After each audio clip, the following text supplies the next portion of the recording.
안녕하세요. 서학개미 2020입니다. 금요일 미국 증시는 예상보다 높은 인플레이션 수치가 금리 인하에 대한 기대를 약화시킨 후 하락세로 마감했습니다. S&P 500은 0.5%, 다우존스 산업평균지수는 0.4%, 나스닥 지수는 0.8% 각각 하락했습니다. 테슬라 주식은 199.95달러로 마감했습니다.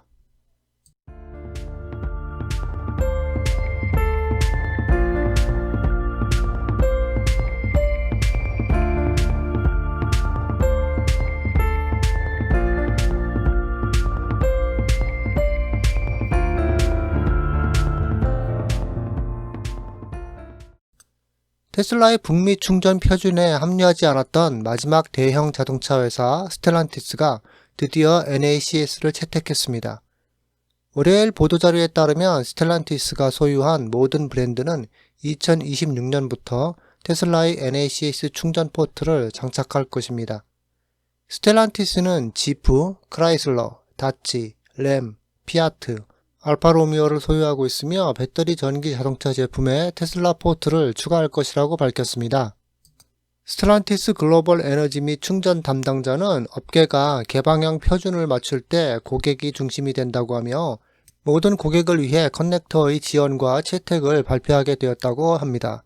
이 소식은 또한 메르세데스 벤츠, BMW, 제너럴 모터스, 혼다, 현대, 기아 및 스텔란티스의 합작회사가 충전 네트워크를 구축하기 시작하기 위해 규제 승인을 얻은 후 나온 것입니다. 지난 몇 주 동안 테슬라 기가 베를린의 모델 Y 생산이 중단되었습니다. 하지만 테슬라의 자체 전략 때문은 아니었습니다. 대신 홍해의 긴장으로 인해 발생한 공급망 문제가 생산 중단을 촉발했습니다. 1월 29일부터 2월 11일까지 기가 베를린은 침묵을 지켰지만 2월 12일 드론 비행에서 볼 수 있듯이 모델 Y 생산이 재개되었음을 알 수 있습니다. 기가 베를린은 회사 운영에 중추적인 역할을 합니다. 현재 유럽에서 테슬라의 유일한 전기 자동차 공장이며 회사의 가장 잘 팔리는 모델 Y를 생산합니다. 테슬라는 미국에서 모델 Y의 기간 한정 가격 인하를 시작한 후 일부 유럽 국가에서 반대 전략을 채택하기 시작한 것으로 보입니다. 이는 독일과 노르웨이에서 모델 Y의 가격에 암시되었는데 두 국가 모두 가장 잘 팔리는 전기 크로스오버의 가격이 인상되었습니다. 이러한 업데이트된 가격은 모델 Y RWD가 2,000유로, 모델 Y AWD가 2,500유로, 모델 Y 퍼포먼스가 2,500유로 인상되었음을 나타냅니다. 또한 독일에 대한 주문 페이지를 살펴보면 세 가지 변형 모두 서면 기준 2에서 3주의 예상 배송 날짜가 게시되었습니다.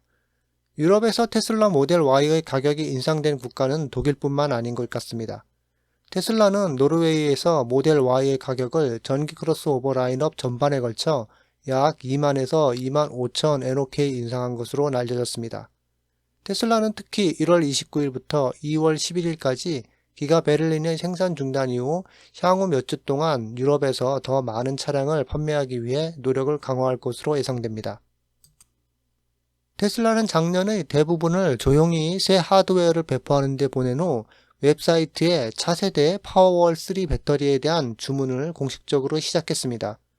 테슬라는 9월에 업데이트된 에너지 저장 하드웨어의 사양을 웹사이트에 게시했으며 일부 파워월 3 설치가 이미 포착된 후 개선 사항에 대해 머스크도 언급했습니다. 작성 당시 파워월 3는 미국 이외에 캐나다와 멕시코, 그리고 유럽이나 아시아에서는 사용할 수 없는 것으로 보입니다. 테슬라는 지난 9월 말에도 파워월 2에 대한 가격 인하를 단행했는데 이는 회사가 제품의 공식 출시를 준비하고 있음을 시사한 것으로 보입니다.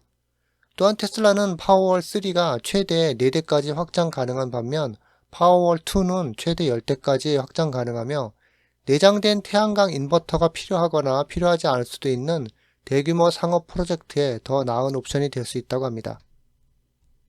테슬라 전기차 가격은 전년 대비 5분의 1 이상 인하된 반면 전기차 업계 전체는 10% 이상 인하되었습니다. 1월 미국 신차 시장이 판매 측면에서 주춤했지만 가격은 더 낮고 인센티브는 더 높아 시간이 갈수록 상황이 개선될 것으로 보입니다. 전체 EV의 경우 2024년 1월 평균 거래 가격이 전년 동월 대비 10.8% 하락했습니다. 55,353달러로 상당히 하락했지만 지난 12개월 동안 최저점이었던 12월의 53,611달러보다 약간 상승했습니다.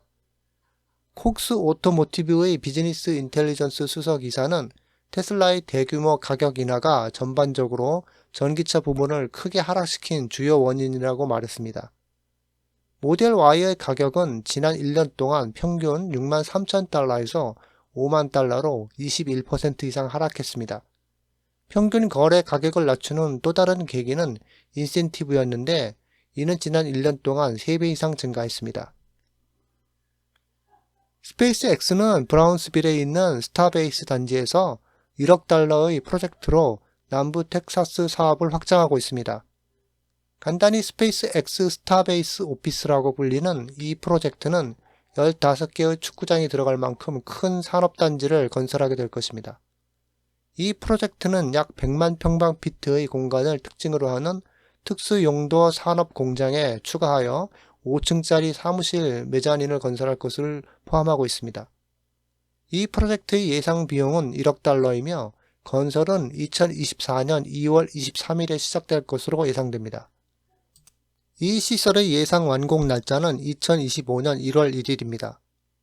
일론 머스크는 소셜미디어 플랫폼 X에서 이 프로젝트가 잘 진행되고 있다고 했습니다. 스페이스X는 목요일 저녁 스타링크 임무를 수행할 300번째로 펠컨 9 로켓을 발사했습니다. 또한 미국 우주국의 우주 시스템 사령부가 마련한 임무와 인투이티브 머신즈의 스타링크 발사도 하루 안에 이루어졌습니다. 스타링크 발사는 캘리포니아의 반덴버그 우주군 기지에서 진행됐고 22개의 초고속 인터넷 위성을 더 싣고 이륙했습니다. 팔컨 9의 첫 단계 발사체는 8분이 조금 넘은 시점에서 지구로 돌아와 발사체 도착을 기다리며 태평양에 떠있던 드론 선박에 수직 착륙했습니다. 스타링크는 전 세계 사람들에게 합리적인 가격으로 초고속 인터넷을 제공해 왔습니다. 가장 최근 스페이스X에는 이스라엘과 가자 지구의 일부 지역에서 스타링크를 운영할 수 있는 면허를 얻었습니다. 또한 최근에는 기내 와이파이를 위해 하와이안 항공과 파트너 관계를 맺었습니다. 테슬라 사이버 트럭이 도쿄에 착륙해 아시아 전역의 투어를 시작했습니다. 사이버 트럭은 처음으로 일본에 도착했고 전국의 테슬라 팬들이 모여 현지에서 판매될 가능성이 전혀 없는 픽업 차량을 엿보는 전시 행사에 많은 인파가 몰렸습니다. 테슬라는 팬들이 작년 11월에 미국에서 배달을 시작한 사이버 트럭에 대한 소식과 사진을 공유했습니다. 1월 중순에 사이버 트럭의 중국 투어를 발표했으며 3월 30일까지 계속될 것으로 예상됩니다. 1월 마지막 주 동안 중국에 도착한 후 사이버 트럭은 전국의 다양한 도시로 향했습니다. 사이버 트럭은 일본에 도착하기 전에 상하이, 베이징, 선전, 청두, 난징, 항저우, 시안 및 충칭에 전시되었습니다. 머스크는 4분기 어닝콜에서 일본 시장에서의 매출이 놀라울 정도로 낮다고 언급했듯이 사이버 트럭을 사용하여 일본에서 매출을 끌어올릴 수 있습니다. 머스크는 우리는 적어도 벤츠나 BMW와 같은 다른 비일본계 자동차 제조업체에 비례하는 시장 점유율을 가져야 한다고 말했습니다. 하이브리드 차량은 신뢰성이 좋아 EV보다 인기가 높고 일본의 EV 충전 인프라는 소비자가 편안하게 느끼는 수준이 아닙니다. 이상 이번 주 테슬라 소식이었습니다. 시청해주셔서 감사합니다.